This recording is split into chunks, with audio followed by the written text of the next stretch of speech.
रोज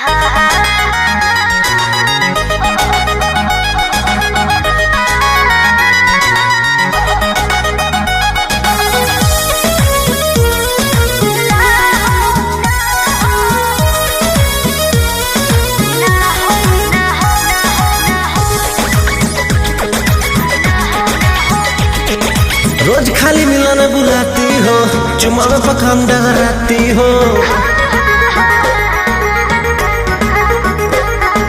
रोज खाली मिलन बुलाती हो, चुमा में पखाम डगराती हो। असली चीज दिखा के दुरही से डह कोई भूखा हो ना हो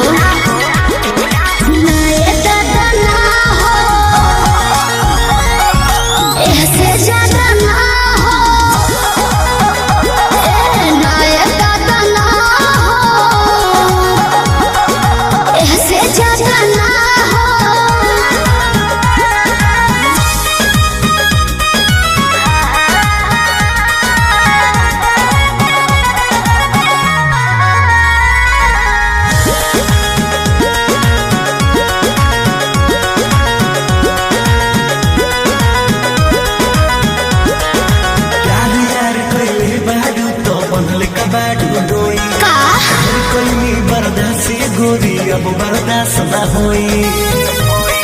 तनी ढेर लेखा बोलत का हो यार यार कइले बारू त बनले कबाड़ू डोई। ढेर कइनी बर्दाश्त गोरी अब बर्दाश्त न होई। डोरल भरबा बहुते लागल प्रीत के बीच ना बोई। शादी से पहले बापू कमाऊ ना होई। कवना बात के चिंता बड़वे खुल के खूबे खाओ जय हो।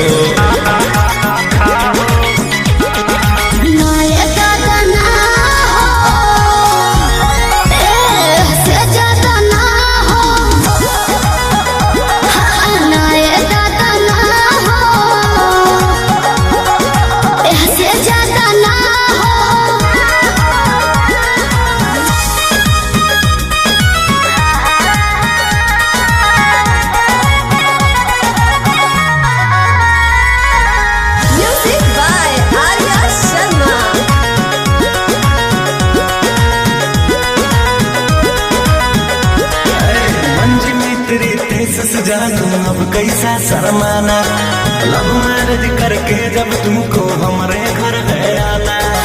अपन को तेरे घर नहीं आना है, समझा? तू मेरी है हम तेरे हैं, फिर कैसा शर्माना।